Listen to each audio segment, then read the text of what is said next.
তোমাকে আমি আগেই বলেছিলাম শিফা, এমন কারোর সাথে যুদ্ধে যেও না। বড় হুজুরকে বাসা থেকে বিদায় করে দিয়ে গভীর রাতে তাহাজ্জুদের নামাজ শেষ করে আমি রফিক ও শফিককে স্মরণ করি। তারা আমার সামনে দেখা দেয়। আমি তাদেরকে সবকিছু খুলে বলি আর সেই সর্দারের বিষয়ে জানতে চাই। তারা আমাকে বলে, আপনি আমাদের 2 দিন সময় দিন, আমরা চারিপাশের সবকিছুর খবর নিয়ে আপনাকে জানাবো। তারপর তারা বিদায় নিয়ে চলে যায়। ভাবছিলাম সুফিয়ানকে স্মরণ করব, আবার ভয় ভয় করছিলাম না, কারণ সে আমাকে আগেই মানা করেছিল এমন কারোর সাথে যেন আমি যুদ্ধে না যাই।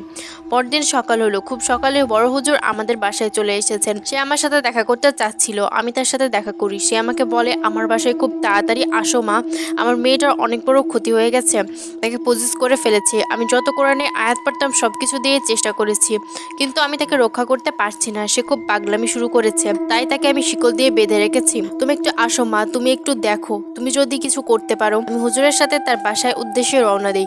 একটা মেয়ে বিছানার সাথে শোয়া, তার 2 হাত 2 পা খাটের সাথে শিকল দিয়ে বাঁধানো। আমি সেই মেয়েটির কাছে যাই। আমি কিছু বুঝতে পারছিলাম না, আমার কাছে সবকিছু নর্মাল মনে হচ্ছিল। আমি ফিরে আসবো এমন সময় মেয়েটি খাটে উঠে বসে। শিকলের কারণে সে দাঁড়াতে পারছিল না। সে বসে বসে আমাকে বলতে থাকে, কিরে কি করবি তুই আমার? তোর 2 গোলামকে তো খবর নিতে পাঠিয়েছিস, আমি কার হয়ে কাজ করি সেগুলো তো সবই শুনলি, তাও তোর এত বড় সাহস যে তুই এই বাড়িতে আসার ক্ষমতা দেখাস। আরও বলে, এই মেয়েটিকে আমি আমার সাথে নিয়ে যাব, পারলে তুই আটকা। আমি খুব শান্ত ছিলাম। আমি তার সাথে কোনো কথাই না বলে রুম থেকে বের হয়ে আসবো, এর ভিতরে এসে এমন একটা কথা বললো, আমার মাথা পুরোই গরম হয়ে গেল। সে আমার উদ্দেশ্যে বলল, এই মেয়েটাকে আমার সর্দার বলি দেওয়ার আগে আমরা সবাই ভোগ করব। এই নোংরা কথাটা শুনে আমি আর নিজেকে সামলাতে পারলাম না। আমি সাথে সাথে রফিক ও শফিককে স্মরণ করি। যেহেতু হুজুরের বাসা চারিপাশে পবিত্র ছিল এবং হুজুর যেহেতু 5 ওয়াক্ত নামাজ পড়তো, তারা খুব সহজে বাসার রুমে প্রবেশ করতে পারলো। তাদেরকে আমি হুকুম করি যাতে ওই জিনটিকে সেই মেয়েটির শরীর থেকে আলাদা করে হত্যা করে। তারা আমার মুখের দিকে তাকিয়ে বলে, আপনি জানেন সে কার হয়ে কাজ করে আর তাকে হত্যা করলে কতই না ক্ষতি হতে পারে? ওই সর্দার আমাদেরকে ছেড়ে কথা বলবে না, এতে আমাদের অনেক বড় ক্ষতি হতে পারে। আমি এতই রেগে গিয়েছিলাম, তাদেরকে একটা ধমক দিয়ে বলি, সুফিয়ান তোমাদেরকে আমার সাহায্য করতে পাঠিয়েছে, তা ছেড়ে আমার মুখে মুখে তর্ক করছো তোমরা।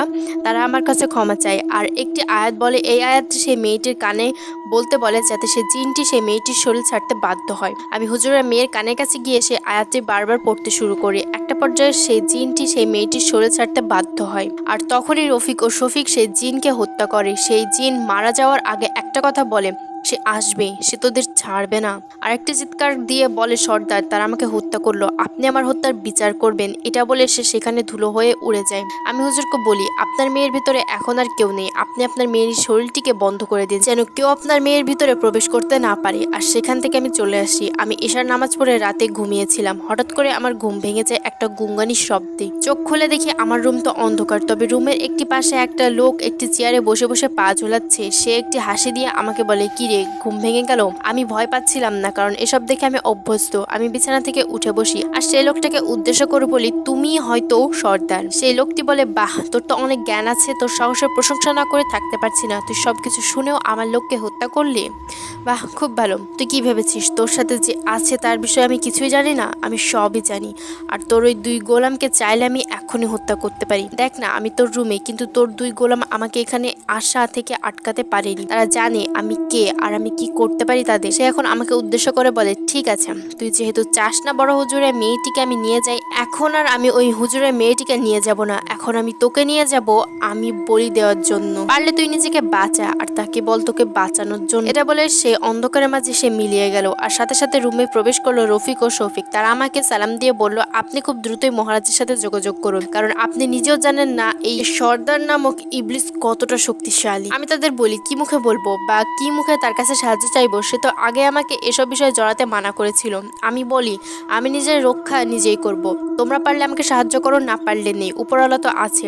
ফজরের নামাজ পড়লাম, নামাজ পড়ে উঠে এসে ঘুমিয়ে গেলাম। পরের দিনও আমরা গ্রামেই ছিলাম। তো রাত হওয়ার সাথে সাথে আমি আমার রুমে এসে ফোন টিপছি। একটা সময় আমার রুমের সামনে একটা ভিখারি আসলো আর কিছু ভিক্ষা চাইতে লাগলো। আমি সেই বৃদ্ধ ভিখারির দিকে এগিয়ে গিয়ে কিছু টাকা দেই। বৃদ্ধ ভিখারি আমার দিকে তাকিয়ে বলে, কি রে, আর বেশি সময় নেই, খুব দ্রুতই তোকে নিয়ে যাব আমরা।